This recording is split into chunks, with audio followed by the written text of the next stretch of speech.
माननीय अजय कुमार सिंह लल्लू ने ट्रांसपेरेंसी के नाम पर और सहयोग के नाम पर सबसे 11,000 रुपए का सहयोग राशि मांगा। नमस्कार, मैं चंदन कुमार पांडे उत्तम सवेरा पर आपका फिर से स्वागत करता हूं। विधानसभा चुनाव के लिए उत्तर प्रदेश में पहले चरण का मतदान कल संपन्न हो चुका है। सारी पार्टियां जोर लगाई हुई हैं दूसरे, तीसरे, चौथे, पाँचवें, छठवें और सातवें चरण के चुनाव को अपने पक्ष में करने के लिए। लेकिन कल ही कांग्रेस पार्टी ने 33 उम्मीदवारों की एक नई लिस्ट जारी की। लिस्ट जारी होने के बाद वाराणसी में जहां टिकट पाने वाले उम्मीदवार मैदान में उतर गए, वहीं टिकट न मिलने पर कुछ असंतोष भी देखने को मिला। शहर दक्षिणी में जहां कांग्रेस के कुछ नेताओं ने विरोध मार्च निकाला, वहीं आज कांग्रेस के वरिष्ठ नेताओं में शुमार प्रोफेसर अनिल कुमार उपाध्याय ने प्रेस कॉन्फ्रेंस कर डाली। आइए हम सीधे अनिल उपाध्याय के पास चलते हैं और जानते हैं कि प्रेस कॉन्फ्रेंस करने की ज़रूरत क्या पड़ी, उनको क्या परेशानी हुई। उनका मानना है कि कांग्रेस पार्टी ने टिकट बंटवारे में कहीं न कहीं अनियमितता व पुराने और वरिष्ठ कार्यकर्ताओं की अनदेखी की है। सीधे चलते हैं प्रोफेसर उपाध्याय के साथ पास और उनसे जानते हैं कि क्या उनकी पीड़ा है, उनकी दर्द क्या है। सर, हमारे चैनल पर आपका स्वागत है।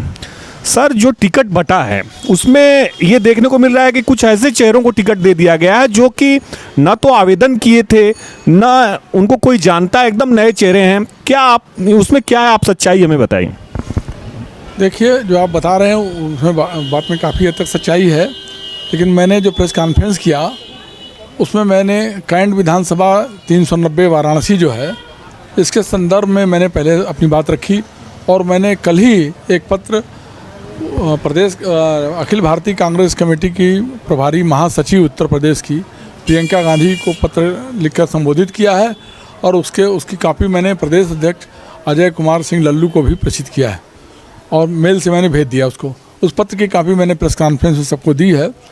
उसमें मैंने कैंट विधानसभा से आवेदन किया था। मेरे अनेक शुभचिंतकों ने और हमारे जो शिष्य हैं पूरे देश में और जगह पे हैं, उन्होंने सबने कहा कि आपने 30-35 साल तक पत्रकारिता विभागाध्यक्ष और प्रोफेसर के रूप में सेवा किया, अध्यापक के रूप में, अध्यापक संघ के अध्यक्ष भी रहे हैं, इसलिए और कांग्रेस में लगातार सक्रिय थे, इसलिए हम लोग चाहेंगे कि आप चुनाव लड़िए कैंट विधानसभा से और सदन में आइए। तो मैंने उन सबके अनुरोध पर और वाराणसी कैंट विधानसभा के अनेक हमारे जो मित्र हैं शुभचिंतक, उनके सुझाव पर, कांग्रेस जनों के सुझाव पर मैंने आवेदन किया।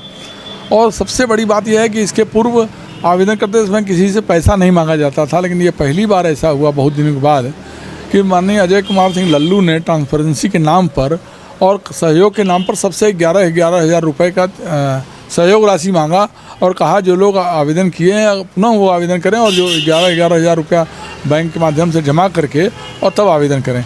हम सभी लोगों ने 11,000 रुपया जमा करके आवेदन किया। मैंने कैंट विधानसभा से किया तो 12 लोग कैंट विधानसभा से किए, 12 ही लोग लगभग उत्तरी से किए और 8 आदमी दक्षिणी से आवेदन किए। तो उसमें कई महिलाएं भी थी, सब लोग थे। उसमें सबसे बड़ा कष्ट का विषय या दुख का विषय कह सकते हैं, दुर्भाग्यपूर्ण बात यह हुई कि जिन लोग 32 लोगों ने जो बनारस से मेरी जानकारी में आवेदन किया था, उस 32 में से शायद किसी को भी टिकट तीनों विधानसभा में नहीं मिला। कैंट विधानसभा से माननीय राजेश मिश्रा जी को टिकट मिल गया है। वो पूर्व सांसद रहे हैं, लेकिन एक बार वो सांसद रहे, लेकिन वो 2 बार बनारस से लोकसभा का चुनाव हार चुके हैं और एक बार वो सलेमपुर से पिछली बार 19 में भी जा गए थे चुनाव लड़ने के लिए, तो वहाँ उनकी जमानत जब्त हो गई थी। 27,000 वोट पाए थे।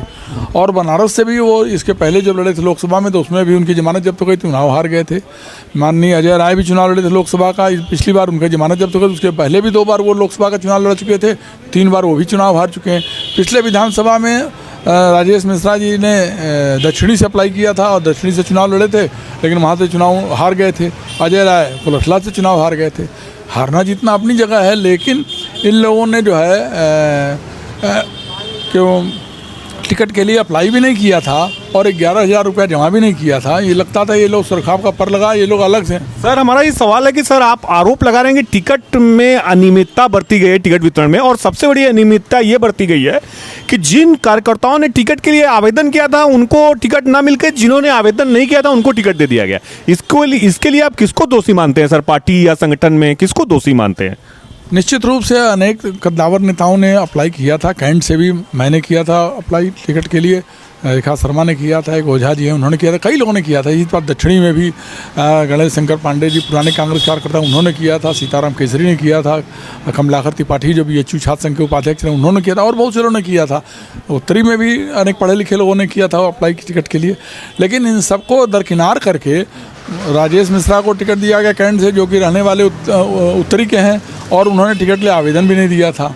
और इसी प्रकार से कोई कपूर महिला हैं, उनको टिकट दिया गया दक्षिणी से, मोदिता कपूर या कौन कपूर हैं, इनको कोई जानता भी नहीं है, और उनके पति जो धनपशु हैं और पूंजीपति के घर के हैं वो, तो उनको टिकट दे दिया गया। जबकि अनेक महिलाएं बनारस में सक्रिय हैं कांग्रेस में, पूनम कुंडू हैं, वीणा पांडे हैं, श्रीनाथ सिंह जो पूर्व मंत्री थे उनकी लड़की किरण सिंह है, और भी बहुत से लोग हैं। तो लड़की हूँ, लड़ सकती हूँ, नींद्रा प्रियंका जी को नारा है उसका मैं समर्थन करता हूँ, अच्छा है लड़कियों को मौका मिले। 40% टिकट दिया गया वो भी अच्छा, लेकिन बनारस में तो मुझे लगता है कि 60% टिकट दिया गया, और लगता है कि कोई पुरुष लड़ने लायक था ही नहीं, केवल अजय राव राजेश मिश्रा को छोड़कर कोई चुनावी लड़ने वाले। इन दोनों का बैकग्राउंड अगर आप देखिए तो बैकग्राउंड कोई मेरी जानकारी में तो बहुत अच्छा नहीं है। दोनों का माफिया कनेक्शन कहीं न कहीं से माना जाता है। एक अपने को हरशंकर तिवारी से जुड़ा हुआ मानते हैं गोरखपुर से, और यहाँ साइकिल स्टैंड का ठेका चलाते थे, क्या क्या चलाते थे, और कोयले का धंधा कराते थे, कोयले की वसूली भी लिप्त थे। इसी तरह से दूसरे सज्जन जो हैं उनके बारे में भी कहा जाता है कि वो गाजीपुर के मुख्तार गैंग से, और कहाँ कौन कौन गैंग से उनका झगड़ा चलता है वो बृहद सिंह गैंग से लोग जुड़े हुए हैं, उनसे उनके लिए वसूली करते हैं। ये जो वसूली करने वाले लोग हैं, आपराधिक किस्म के लोग हैं, जो मठाधीश बने हुए हैं, ये कांग्रेस का नष्ट कर रहे हैं। कांग्रेस की जो ज़मीन है, और ख़ासतौर से वाराणसी की, पंडित कमलापति त्रिपाठी की धरती है, संपूर्ण आनंद की धरती है, लाल बहादुर शास्त्री की धरती है। यहाँ से रघुनाथ सिंह जैसे लोग 3-3 बार MP हुए। यहाँ से पंडित सुधाकर पांडे, डॉक्टर रत्नाकर पांडे जैसे लोग सांसद में रहे हैं, या विधान चुनाव लड़े हैं, या रहे हैं बनारस में रह के। चंदौली से सुधाकर जी लड़े थे। इस तरीके से और भी तमाम संपूर्णानंद रहे हैं, दत्ता जी थे, टंडन कैलाश टंडन भी विधायक थे दक्षिण से। हमारा सवाल ये है कि आप जैसे, जहाँ तक मेरी जानकारी, आप यूनिवर्सिटी के ज़माने से, उसके बाद आप NSUI के डिस्ट्रिक्ट प्रेसिडेंट रहे वाराणसी के, करीब 40 साल से ज़्यादा वक्त से आप पार्टी में बने हुए हैं।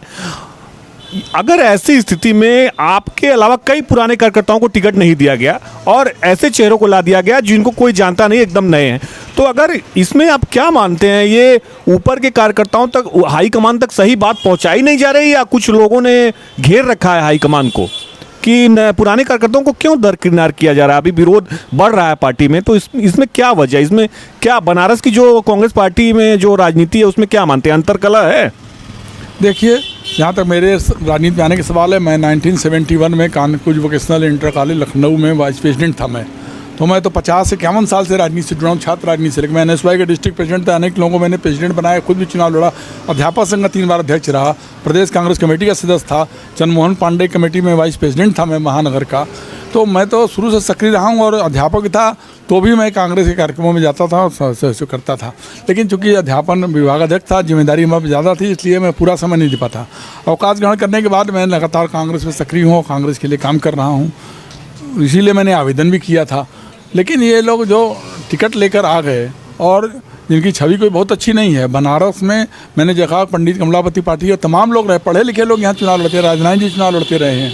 ये विद्वानों का नहर है और पढ़े लिखे प्रबुद्ध लोगों का अच्छी छवि। मैंने पहले भी ये सवाल उठाया था कांग्रेस हाईकमान के सामने कि बनारस में कम से कम अच्छी छवि के अच्छे लोगों को टिकट दिया जाए, क्योंकि बनारस पढ़े लिखों का शहर है, ये आध्यात्मिक नगरी है। यहाँ लोग ज्ञान प्राप्त करने के लिए आते हैं। इस नगरी में हिंदू संस्कृति जानते आते हैं, बौद्ध संस्कृति को जानने, बौद्ध धर्म को जानने के लिए आते हैं, जैन संस्कृति को जानने आते हैं। ये विद्वानों का नगर है। अब यहाँ बनारस शहर में जहाँ जगत नारायण दुबे जैसे ईमानदार आदमी जिलाध्यक्ष हुए थे, पंडित कमलापति त्रिपाठी जैसे नेता, उस शहर में अगर माफिया लोग राजनीति करने लगे, वो टिकट तय करावें और उनकी निगाह, उनके चश्मे से अगर हाईकमान टिकट देगा तो बड़ा दुर्भाग्यपूर्ण है। और लल्लू जो प्रदेश अध्यक्ष हैं, उन्होंने अगर सबसे पैसा इकट्ठा किया और कहा कि लोकतांत्रिक तरीके से टिकट बटेगा और इसे पार्टी में सहयोग करिए आप लोग, और बाहर के पर्यवेक्षक आए थे, सत्यनारायण शर्मा जी आए थे, मध्य प्रदेश के मंत्री थे, उसके बाद राजेश तिवारी सहायक प्रभारी उत्तर प्रदेश के, उनसे भी मेरी मुलाकात, उन्होंने कहा कांग्रेस में कैसे, हमने कहा अच्छे लोगों को टिकट दीजिए। इसके बाद हुड्डा जी आए थे जो सांसद हैं, दीपेंद्र हुड्डा। इन सब लोगों ने जो सबसे बात किया और बात करने के बाद टिकट दिया, तो क्या यही रिजल्ट निकला? तो इसका मतलब केवल ड्रामा हो रहा था, तमाशे, हास्य का विषय, उपहास का विषय है कि राजेश मिश्रा उत्तरी के रहने वाले हैं, कैंट में अप्लाई भी नहीं किए थे और कैंट से उनको टिकट मिल गया। जो लोग यहाँ जिस क्षेत्र के हैं उस क्षेत्र के नहीं रहने वाले, फिर भी उनको टिकट मिल जा रहा। सर आपकी अगली रणनीति क्या? आपने पार्टी में हाईकमान को कोई लेटर भेजा है, बात हुई है आज? क्या अगली रणनीति क्या है? देखिए, मैंने मेल से कल ही भेज दिया, प्रियंका जी को संबोधित करके मैंने पत्र भेज दिया है और प्रदेश अध्यक्ष लल्लू को भी भेजा है। लेकिन और वो अगर वो आगे बात करेंगे ज़रूर बात की जाएगी। अभी मेरे पास कोई सूचना नहीं आई है और मैं अभी देख रहा हूँ, मैंने कहा कि संशोधन किया जाए, फिर टिकट बदला जाए, क्योंकि इन लोगों से ऐसे तो कांग्रेस क्या देखा जाए तो कांग्रेस अपने को फिर से लड़ाई के बाहर करना चाहती है, जबकि कांग्रेस की स्थिति वाराणसी में अच्छी थी और अगर टिकट का वितरण ठीक से होता तो निश्चित रूप से कांग्रेस अच्छे परिणाम लाती। अभी भी मुझे आशा है कि कांग्रेस हाईकमान कुछ संशोधन करे, सुधार करेगा, ठीक करेगा अगर तो शायद कुछ सुधार हो सके। लेकिन अगर इसी तरीके से टिकट दिया जाएगा, जो लोग जिस क्षेत्र में नहीं है, जो आवेदन भी नहीं करते हैं, मैं समझता हूँ तो अजय लल्लू ने एक तरीके से बेवकूफ़ बनाया लोगों को, पैसा जमा करा के सब करा के करोड़ों रुपया जमा हुआ और टिकट ऐसे लोगों को दे दिया जिन लोगों ने अप्लाई भी नहीं किया। और राजेश मिश्रा और अजय राय कोई सबसे ऊपर थोड़ी ना है कि जो टिकट के लिए आवेदन भी नहीं करेंगे और चुनाव लड़ेंगे। तो ये मेरी लड़ाई इन मठाधीशी के खिलाफ है और सच बात को कहना चाहिए। मैं कांग्रेस में रहकर ही कांग्रेस की लड़ाई लड़ूंगा। लेकिन अगर हाईकमान टिकट नहीं बदलता है या फिर ऐसी कुछ कार्रवाई नहीं करता है तो फिर आप क्या करेंगे? निर्दलीय चुनाव लड़ेंगे या फिर पार्टी में रहेंगे? क्या करेंगे? आपकी रणनीति क्या है आगे की?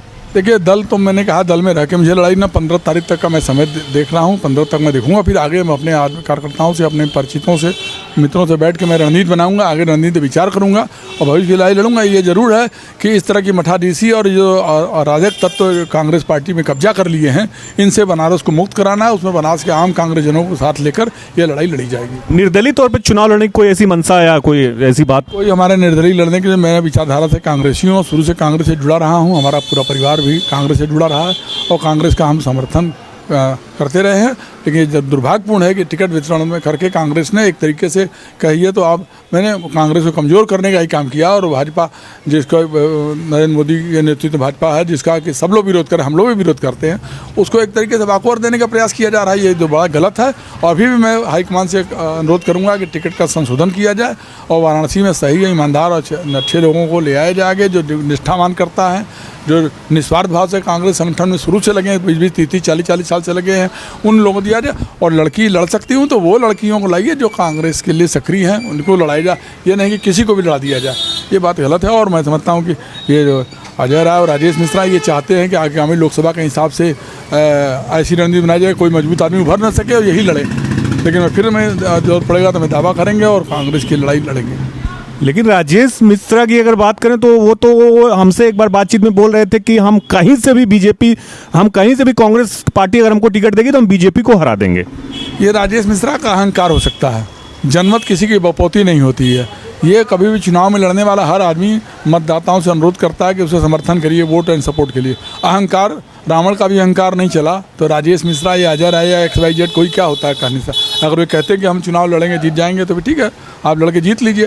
चुनाव लड़के की समर्थन की जरूरत क्या है? बिना समर्थन के ही आप चुनाव जीत जाइए।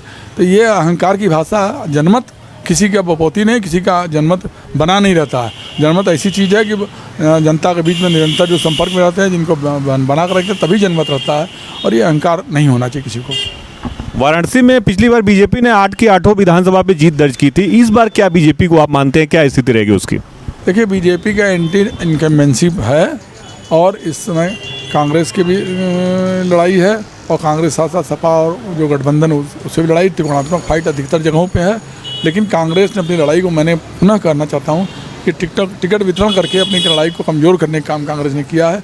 फिर भी मैं आशा करता हूँ कि हाईकमान टिकट संशोधन करेगा और कम से कम जो चुनाव लड़ रहे हैं वो लोग ठीक से लड़े। और राजेश मिश्रा जो सबके बारे में ये प्रचार करते हैं कि उनकी जमानत जब्त हो जाएगी, मेरा अनुरोध है कि हाईकमान कम से कम वो अपनी जमानत बचावें, क्योंकि 2 बार तो उनकी भी जमानत लोकसभा में जब्त हो चुकी है।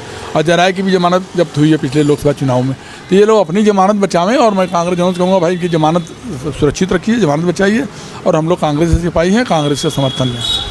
अच्छा, एक हमारा आखिरी सवाल है। हमारे पास एक खबर आई थी कहीं से कि ये कांग्रेस पार्टी ने आपको MLC के लिए कहा था कि आप अभी रहने दीजिए, MLC आपको लड़ाया जाएगा, तो क्या ये इसमें क्या सच्चाई है? नहीं, MLC जो स्नातक वाला चुनाव था उसके लिए हमारे पास फ़ोन आया था लखनऊ से, दिल्ली से कि आप स्नातक का चुनाव लड़िए। लेकिन वो एकदम लास्ट में आया, जिसमें नामांकन होना का 10-15 दिन पहले, और पहले कहा हमसे पार्टी ने कहा नहीं। तो मैंने ये कहा कि अगर स्नातक का चुनाव ऐसे मतदाता, उसे मतदाता बनाना पड़ता है। जगह 8 जिले का चुनाव होता है, मैंने कहा केवल चुनाव लड़ना और लड़के हार जाना कोई मतलब नहीं रखता है। चुनाव तभी जीता जा सकता है स्नातक का, तकनीकी चुनाव है, जब तक पूरे 8 जिले में आप फार्म भरवा के लोगों से व्यवस्था करा दीजिए तब चुनाव लड़िए। तो वो मौका तो दिया नहीं पार्टी। तो मैंने कहा भाई राजेश मिश्रा इसके विशेषज्ञ हैं, वो 2 बार स्नातक से MLC रह चुके हैं, उन्हीं से कह दीजिए वही चुनाव लड़ा दे। तो उन्होंने किसी को चुनाव लड़ाया, हालांकि वो बहुत बुरी तरह से वो भी चुनाव हार गए, क्योंकि मुझे लगता है उन्होंने वोटर नहीं बनाया था। तो इसलिए स्नातक का चुनाव बिना तैयारी के करने का कोई मतलब नहीं होता। इसलिए मैंने मना कर दिया कि मुझे देना हो तो कैंट विधानसभा का टिकट दीजिए, या मैंने वाराणसी लोकसभा का टिकट मांगा था, वाराणसी लोकसभा का टिकट दीजिए, तो वो टिकट देना, तो इसलिए मैंने मना कर दिया। आपका मकान कैंट विधानसभा में है, अगर कांग्रेस पार्टी के हाईकमान से निर्देश होगा तो डॉक्टर राजेश मिश्र के लिए आप प्रचार करेंगे या कांग्रेस पार्टी के लिए प्रचार करेंगे इस बार चुनाव में? अब ये तो 15 के बाद देखा जाएगा। अभी तो मैं हाईकमान से अनुरोध किया कि मेरा उनका टिकट संशोधन किया जाए, मुझे टिकट दिया जाए। अब 15 तारीख के बाद जब हम रणनीति बनाएंगे उस पर विचार करेंगे कि आगे क्या किया जाएगा। और राजेश मिश्रा को तो वैसे ही इतने बड़े नेता हैं कि उनको है कि उनको कोई हरा ही नहीं सकता है, लेकिन लगातार चुनाव हार रहे हैं। एक बार लोकसभा जीतने के बाद से लगातार कम से कम 3-4 चुनाव हार चुके। उनके भाई भी 2 बार MLC चुनाव हार गए। कोई जिसका समर्थन किया वो सब हारा, कोई जीता तो पाए नहीं है। और वो सबकी जमानत जब्त की बात करते हैं, वो अपनी जमानत पहले बचावें। और मैं कांग्रेस जनों से अनुरोध करूंगा कि राजेश मिश्रा की जमानत तो आप लोग बचाइए कम से कम। ये थे हमारे साथ वाराणसी के वरिष्ठ कांग्रेस नेता प्रोफेसर अनिल कुमार उपाध्याय, जिन्होंने टिकटों का जो वितरण हुआ कांग्रेस पार्टी की तरफ से उसमें अनियमितता का आरोप लगाते हुए हाईकमान प्रदेश अध्यक्ष अजय कुमार लल्लू को भी पत्र लिखा है और हाईकमान को भी पत्र लिखा है कि कृपया कैंट विधानसभा पे बदलाव किया जाए और किसी अच्छे उम्मीदवार को टिकट दिया जाए। उत्तम सवेरा के लिए मैं चंदन कुमार पांडे, अशोक कुमार पांडे के साथ, धन्यवाद।